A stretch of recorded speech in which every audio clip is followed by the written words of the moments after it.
Hello, Mr. and Mrs. Hillman. Me and my team have taken some time to go over your financial situation and have developed a plan for you. I'd like to start off by going over our objectives. We want to allocate your inheritance and savings, which is about $34,000. We want to prepare Ridley a savings account, 529. We want to finance your home and the repairs on your roof. I'd like to tackle your credit card situation first. So currently you have a Visa card that you're keeping in your drawer. We recommend continuing that habit because we know you don't want to spend money that you don't have. And we recommend keeping the card open unless there is an annual fee, in which case we would recommend you switch to the Chase Free Unlimited card, because if you do spend money, that will give you cash back on all your purchases. You have about $4,500 in debt on that credit card. We recommend you take some money from your savings to pay that off, and then you won't have to worry about that payment. And as for your student loans, you still have $7,000 in that. We recommend you pay $310 a month to get it paid off in 2 years. Now I'll hand it over to my associate Flo to talk about your deployment. Alright, so for you, Tatum, we recommend that you transition to high voltage battery development. This is a within industry transition, and your job credentials line up very nicely. On Indeed.com, we found multiple listings in the Southeast Michigan area for this opportunity. We can conservatively estimate an increase in pay annually of around $20,000 per year. For Alex, we know that you experience a lot of job satisfaction, so we recommend you stay with. We know that you were interested in starting a savings plan for Ridley, and we would have to recommend the 529 MESP plan. This offers 100% tax-free growth and doesn't interfere with financial aid for college. We should probably look to save around $60,000 because this is roughly the cost of college in Michigan after factoring in financial aid and work study. If you contribute $2,000 annually to the 529 plan, when Ridley turns 18, they will have around $65,000 in their MSCP. For savings, at your current rate in your retirement accounts, if you retire at 60, you'll have around $323,000, which is not great. So we recommend, these calculations are based on Tatum's new employment. We recommend that Tatum increases annual 401k contribution to around 15%. And for Alex, we recommend that she take advantage of the simple IRA offered through her employer and try to contribute around 12% to that. Also, you both need to ensure that you diversify your 401k and IRA investment portfolios. We would shoot to have, based on your current ages, we would shoot to have around 80% index funds and 20% bonds. If you take our suggestions, you'll have just under $3 million by the time you guys are both 60 in your retirement accounts. And up there, at the top, that's the 401k growing over the next 30 or so years, and then the IRA down there on the back. And now I'd like to hand it off to David to tackle taxes. So, income taxes. We understand that currently you receive a $2,000 tax refund from last year. We actually recommend that you adjust your withholdings to decrease this tax refund, as a tax refund is essentially an interest-free loan to the government. Here on the right, you see we ran a theoretical itemized versus standard deduction for a married couple filing jointly. And as you can see, the standard deduction is much higher, so we recommend that you file as a married couple and take the standard deduction. The money in your 529 plan, your 401k, are completely tax deductible, lowering your taxable income by about $30,000. Now I'd like to take a second and talk about vehicles. We understand that currently you have an out of commission 2004 Chevy Silverado in your backyard. We actually recommend that you sell for parts or sell wholesale this Chevy Silverado for a net gain of about $2,000. Currently, you also have a $440 per month lease through your job. Now, with the previous recommendation to switch jobs, this lease will obviously be void. And so we recommend that you use the money from your tax refund and the sale of the truck to put a down payment on a new car.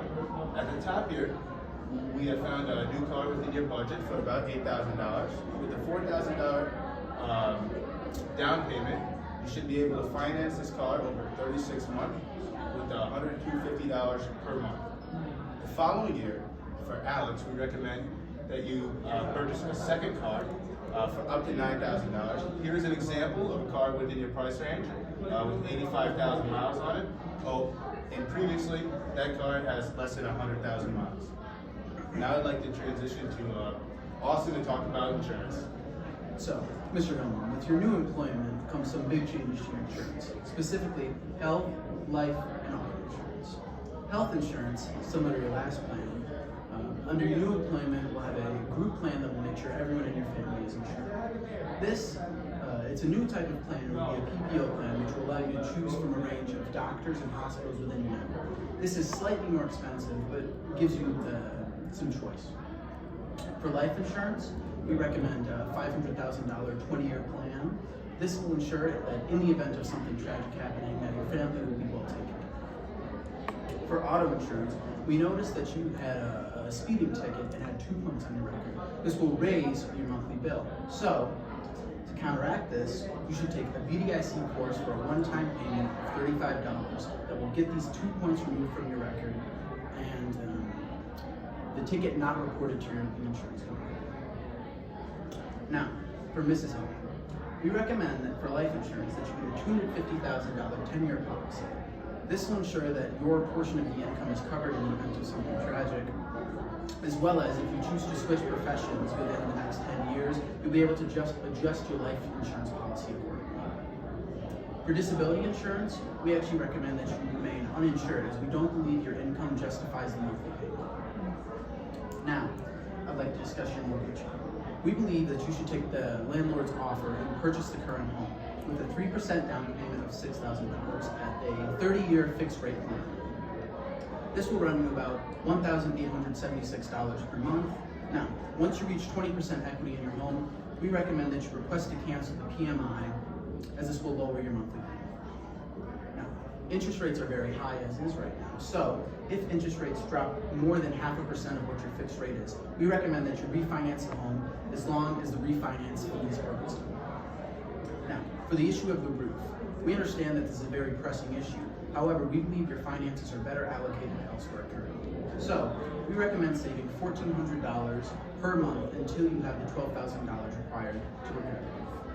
Now, I'd like to hand it off to Avery to talk about vacationing and your emergency funds. Thank you, Austin. So before I tackle the emergency fund, I'd like to go over your vacation plan. We know that you'd like to spend some time on the lake, and we assume that you want to spend some more time with your family besides that throughout the year, so we recommend about $300 a month to cover all those expenses. Now for your emergency fund, after we take the remaining money from your inheritance and savings, it's about $20,000.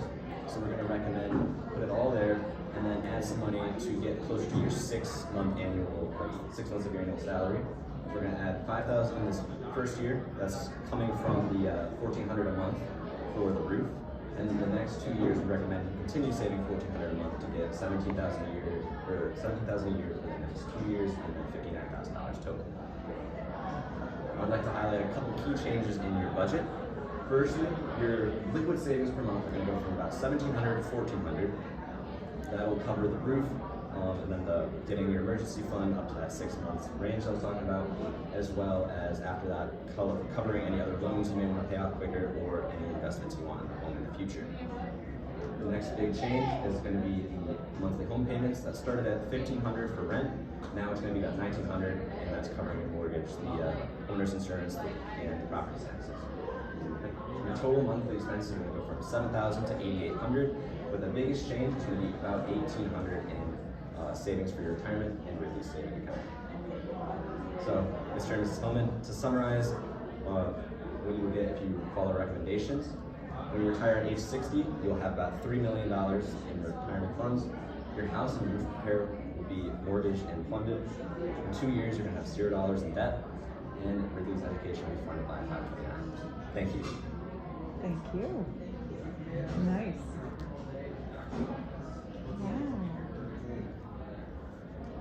Wow. Lot to work on, eh? Yeah. Holy smokes.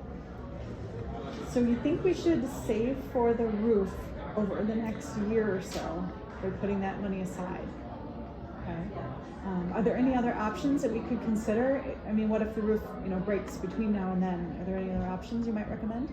Well, you'd be able to crack into the emergency fund that you have available for something like this. Great, thanks. I saw some recommendations that I should increase my retirement, my 401k, pretty substantial. I think you guys, it's close to 50%. I believe I saw that. I am somebody that does not know a lot about investing, a lot about the stock market. What happens if the market is down? I've seen that. The Dow is down, the S&P is down this week, this month.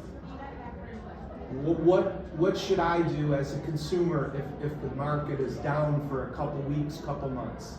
The thing with investing in 401k is that you're investing in the long run. So short-term decreases in the market are nothing to really be worried about. I know for the S&P 500 specifically, since 1954, they've had around, I think it's 10% annual rate of returns yearly, which is pretty impressive considering like the 2008 downturn. So overall, your assets are going to appreciate.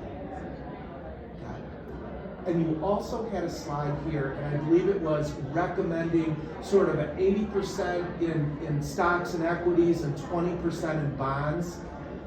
What's the rationale? What's the thought? Why the 80-20 and not 50-50? Well, because bonds are a much safer asset. So once you get older, then you're going to want to transition to more bonds. Well, that's when you maybe want to go 50-50. And why are they safer? Because they're lower interest rates, or it's a lower rate of return.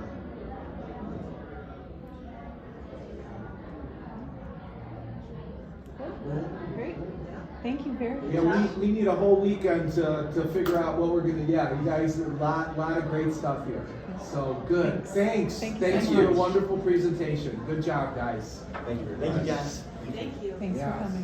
Good job. Do you have your slides? Did you?